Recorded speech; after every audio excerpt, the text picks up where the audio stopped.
With the debate over M103, the so-called anti-Islamophobia motion, continuing in Ottawa, there was a meeting in Parkdale tonight where community organizers called on Ottawa to go beyond a motion to more concrete action to fight what they call a growing problem.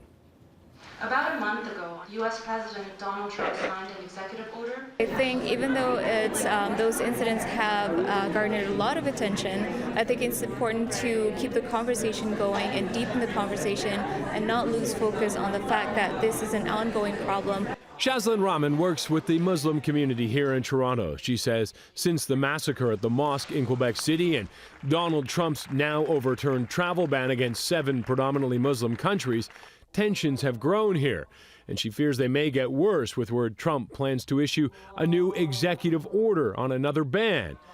But amazingly, she also sees a reason for optimism with what is going on. Although Islamophobia is an ongoing problem, I've been deeply moved by the outpouring of solidarity and concern from my personal friends and also from Canadian society in general. We would like to see more than a statement. We would like to see action from the Liberal government.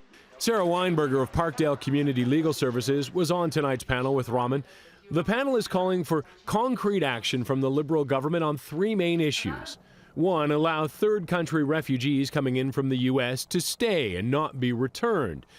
They want the Liberals to deal with the backlog of legacy claimants from the 2012 changes to refugee laws, and also they want Ottawa to lift the ban on private sponsorship of Syrian refugees. Weinberger says what's happening in the U.S. could easily come north. We would be naive to say that this is an American problem and that it couldn't impact refugee and immigration policies here in Canada today. Is it not fair to say that there might be some concern about the term? And that does not then mean people are xenophobic or racist. It means we should have a talk about the term in the context of the debate today. In the House of Commons today, debate resumed on Iqra Khalid's motion to condemn Islamophobia and, quote, all forms of systemic racism and religious discrimination.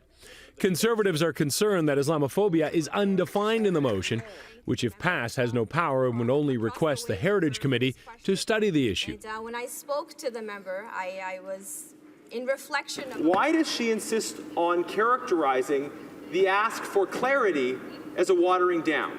It is not a watering down to amend a motion to provide a definition. I was very happy to see that in October of last year, this House unanimously condemned Islamophobia.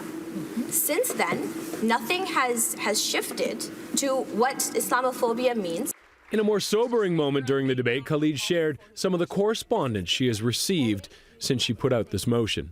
She, the terrorist sympathizer, the terror inducer, the disgusting human being, this little girl with very little intelligence. MPs are expected to vote on the Conservatives' motion to remove the term Islamophobia from M103 next week. M103 won't come up for a vote in the Commons until April.